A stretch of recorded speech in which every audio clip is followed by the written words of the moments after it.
On today's show, Schara shares a boat with one of the top muskie guides in the state. Will anything bite? Time will tell. Yes, got him! Yeah! Next up, we find a nanny whose mission is introducing kids to the great outdoors, one pine cone and stick at a time. Is this slug? All right, whoa! Our Wild in the Kitchen this week features a football season favorite, pizza recipe with a little spin. That is delicioso.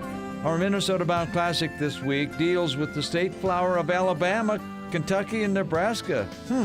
How do you find this flower in Minnesota too at this time of year? Those stories and more next.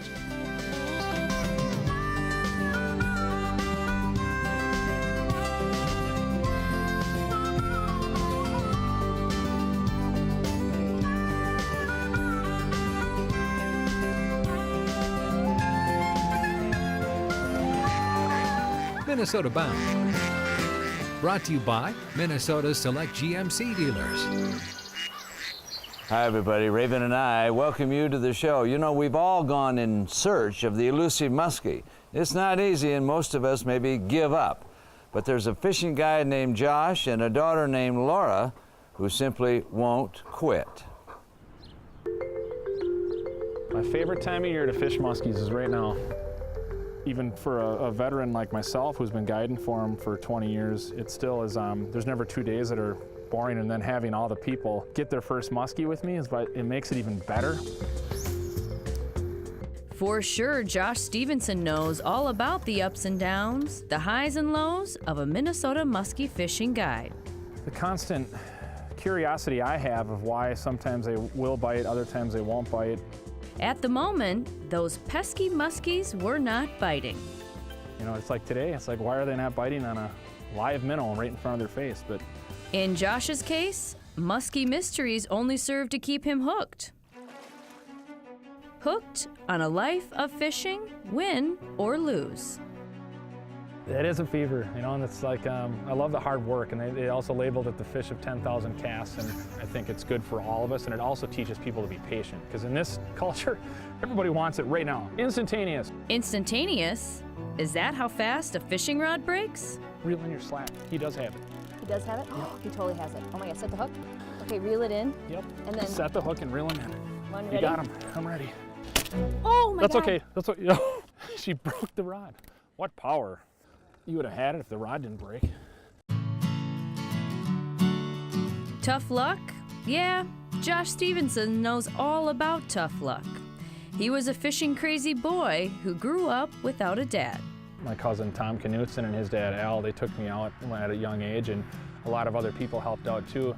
But it was my mom constantly getting me going on it and bringing me places. Whenever she had the extra money, she would buy me another rod or let me go into Blue Ribbon at the time and give me a $20 bill, and I'd go buy jigs and Rapplas and come running out with that, and I was so excited, you know, and then she'd bring me to the lake and I'd try out the stuff. As a boy, his favorite hangout was a place called Blue Ribbon Bait and Tackle in the Twin Cities suburb of Oakdale. I went into that shop so young, and these guys were all into fishing. They were just so nice. They seen this kid biking in, you know, daily to try and get more bait and talk to him, and they really took me under their wing. By age 14, Josh was working in the bait shop. Little did he know, Josh was on a new path in life. At age 16, well, he started guiding clients for Blue Ribbon Bait and Tackle. Then later, he became a muskie fishing legend. I caught the state record tiger muskie in 1999.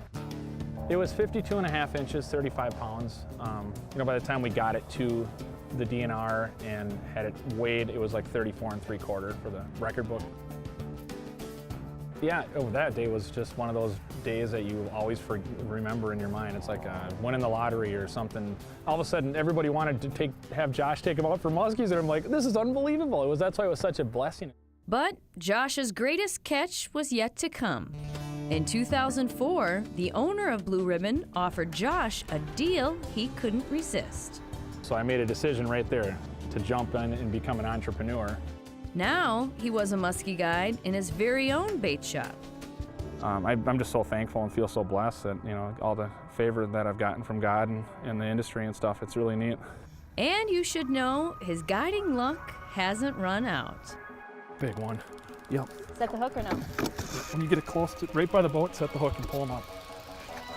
Maybe not quite as hard, right now. Right now? Reel it up, yep, pull them up, now pull them up. Get him. Yes, got him! Yeah! There we go! We redeemed Oh ourselves! my gosh, is that awesome? There we go. I cannot believe this day. Nice work to you. This is so cool. What a great moment in I time. know, I love it. Thanks, Mr. Muskie, the mighty Muskie. Woo! Yeah, she's kicked, ready to go. There she goes. There she goes. What a fun fight. Oh my gosh, that was so awesome. That's a common word in Muskie vocabulary. Awesome. It's also the life story of Josh Stevenson.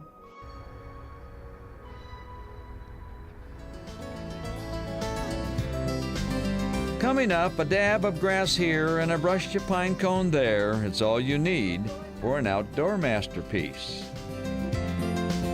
Minnesota Bound, brought to you by Minnesota's select GMC dealers. Jesse Treble's Safe Basements of Minnesota. Evinrude, the official outboard motor of Minnesota Bound. And by Kinetico.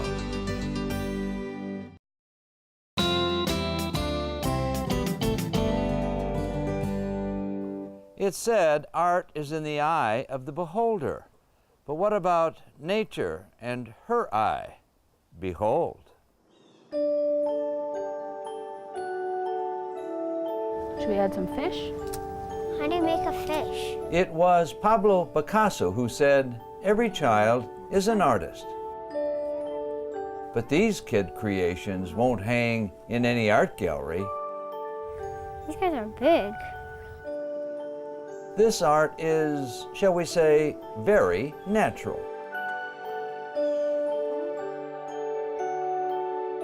This idea, kids and nature art, belongs to Chelsea Baugh, Oh yeah, look at that. a full-time nanny and lover of all things kids and the outdoors.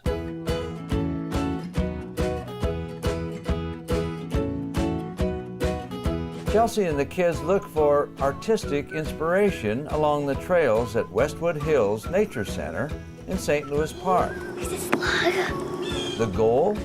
Something Chelsea calls nature play. Feel this rock, it's not very heavy. There's so much sensory input that they can get from nature, but at the same time it's calming. Along the trail, sometimes right at their feet, kids find nature-made art supplies. How about this? You might be able to use that. So you guys think we should do a mermaid? How do you do it? This color here or this color here? I mostly use bark, sticks, pine needles, acorns, acorn caps, seeds, that kind of stuff. Out of that stuff, dozens of creations soon line the trail.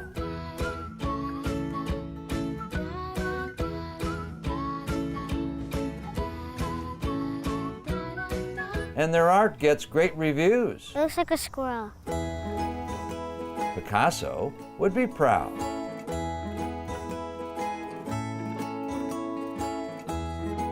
It's been very fun to see them all along the trail, and especially when you're hiking with a group of kids and they get very excited about them.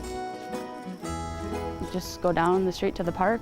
It doesn't have to be deep in the woods. It can be, you can find nature on the sidewalk. On your next walk through the woods, open your artistic eye. You just might see a masterpiece.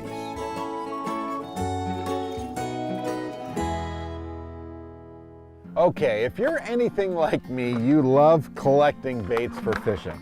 The problem is you end up with boxes like this. It's a good thing to have all these fun baits, but when you're out fishing, I'm the kind of guy who needs to grab something quickly, and all of a sudden my mind starts wandering, oh, how does this one run? How deep does this one run? So I started a little trick that has solved that problem for me. When I get a new bait, what I do is I actually label the bottom. A lot of these aren't actually labeled to tell you how deep they'll run. So this one runs 6 to 12 feet. I just take a Sharpie pen, I take a new bait, and I mark it down. And just like that, every time I reach into the box, I know exactly how these baits run. It's a simple little trick, but it'll save you a lot of time and confusion when you're in the boat. We're making pizza? Yes. Coming up, Laura Schara goes wild in the kitchen, prepping a pizza recipe that's a sure winner this fall.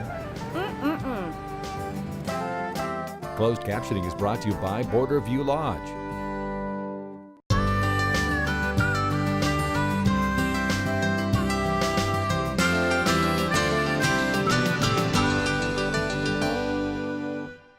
Time now to go wild in the kitchen. We all know you put cheese on pizza, right? Have you ever thought about venison on pizza? I wonder what that tastes like. We're going to Italy today on Wild in the Kitchen, and I'm here with Chef Kevin Cavalson from Firelight Grill House and Cocktail Bar. And Chef Kevin, we're making pizza? Yes, venison meatball pizza. Yay! Everybody loves pizza. So how do we get started? Well, so you got the dough rolled out there, so we're gonna make the meatballs. First step, Laura, we're gonna throw it into the bowl and do some mixing. All right, we have some ground venison here. Yep, we got 1 pound ground venison. Excellent. This is a mix of salt and pepper. Salt and pepper, a generous pinch? Yeah, just a few pinches is fine. Some Italian seasoning. Now, how much Italian seasoning? 2 pinches is great. 2 pinches. Perfect. And then we're gonna do a few pinches of the Northwood seasoning. Now, when you say a pinch, what is that really? Is that a teaspoon, a tablespoon? It's about 1/4 of a teaspoon, I would Quarter say. of a Yeah, teaspoon. roughly. Okay. So go ahead and just mix that up. Good. Nice. Now, I was told you don't want to overmix. Nope, you ground don't want to. You just meat. want to get the seasoning and the spices all mixed into the meat, incorporated. Great, now we're just going to make little 1-ounce balls, basically. Perfect, so we're going to do venison meatballs versus just ground venison in a pan? That's right, yeah. It holds the moisture a little bit better, and you know, it's a little more playful. How big should the meatballs be? About 1 ounce, you're doing great. About the size of a ping pong ball. That's about right. You can actually roll them in your hands a little bit. Oh, yes, I'm noticing the chef's meatballs are a little bit more perfectly round than mine. Now, Laura, we're going to throw them in the oven. The oven is at 475 degrees for about 12 minutes. Okay, here we go. Now that our meatballs are ready, we're ready to top our pizza. All right, I'm ready over here. All right. Whoa! Oh. Okay. Well, we have another one here anyhow. So this one Thank we've goodness. par grilled, but you can certainly par cook it as well, and that just firms up the crust a little bit. First steps first, the Yep. sauce. First the sauce. We're gonna do. For this, I would do 2 heaping spoonfuls of the red sauce there. Just spread it around, push it almost out to the crust. Now, is this homemade pizza sauce? Of course, you can do either. Yeah, this is homemade. From the restaurant, that's what we use, but you can certainly use a can for convenience sake. That's plenty right there. Next, we're gonna do a little red pepper. So you can roast your own, or you can buy a jar canned item. Perfect. And we're gonna do a little, these are roasted shiitake mushrooms. Shiitake mushrooms. Look at that. I'm generous with my portions on pizza. How about you, Kevin? That's great, yeah, I love it. I love a loaded pizza. The more the better. Merrier. And next, the cheese. Cheese. And you can be as liberal as you want. Mozzarella.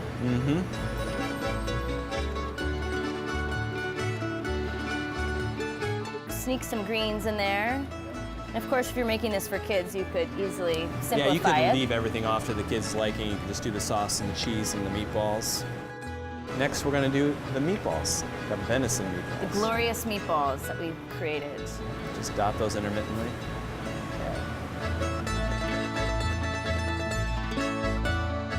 Now we're ready to go to the oven, Laura.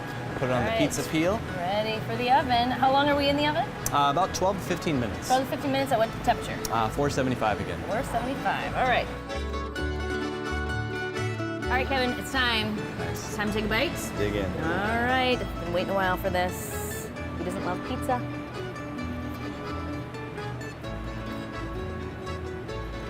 That is delicioso, as they say in Italy. Oh, I gotta try.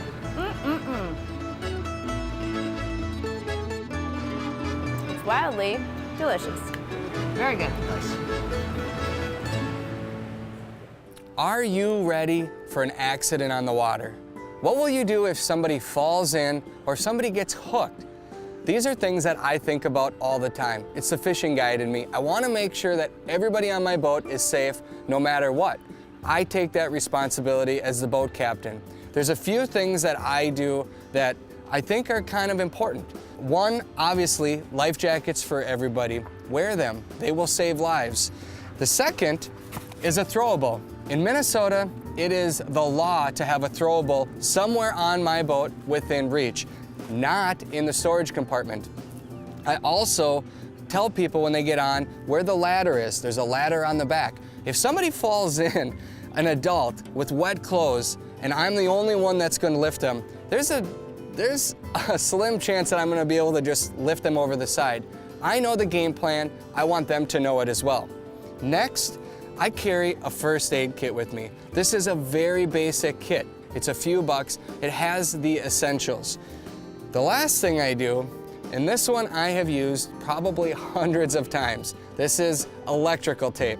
When I get cut up from a fish or I get, a rash, I don't want my day to end right there. I simply tape myself up like I've done here, and I'm back to fishing again. Accidents happen. We don't want them to happen, but when they do, it's always good to be prepared. Still ahead, a yellow flower that seems to be everywhere in Minnesota this time of year, the life and times of the goldenrod.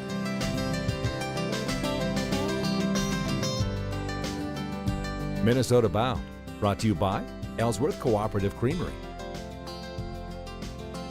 Minnesota Rebat, Totem Resorts, the premier destination for world-class fishing.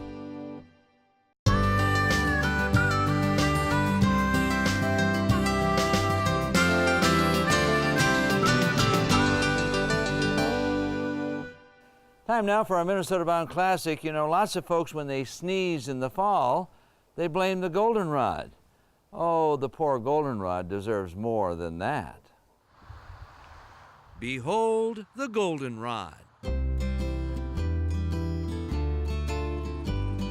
It's Minnesota's last wildflower show of the year. You can see it everywhere. Too bad about that. As someone once said about goldenrod, if it were not so plentiful, perhaps we'd prize it more. Instead, we say it's a weed. Or we accuse it of something worse, the plant that causes hay fever. People with hay fever don't have much fun. If it was real bad, I'd just be real itchy. My whole body would be real scratchy, and my eyes, they itch, and I want to rub my eyes, but I know I shouldn't because it makes it worse. Nick Clausen of St. Paul has suffered hay fever attacks since he was a young boy. Hay fever is an interesting term, and it used to be thought that people were actually allergic to the hay, or goldenrod, and it's now been proven that goldenrod, which blooms during the August-September time frame, is not what caused the problem, but it's the ragweed that's the problem. That's right. The villain plant is not the charming goldenrod, but the dastardly ragweed, whose ugly flower pollen causes thousands to sniffle and sneeze in autumn and do it again. In addition to being innocent of all charges, goldenrod is a healing plant. Its leaves were used in pioneer days to cure a variety of human ailments. Goldenrods are even hospitable to bugs. The maggot of a gallfly spends the winter with goldenrods. You can tell if the maggot is home because the stem looks pregnant. By the way, if you cut open the gall and find a goldenrod worm, well, it makes good fish bait. So you see, monarch butterflies and other critters appreciate goldenrod, and we should too. The late James Elmore, a farmer turned poet, reminds us, on hill and dale it flourishes and spreads its golden fringe, the goldenrod, its monarch and its power. The goldenrod, oh, what a beautiful flower.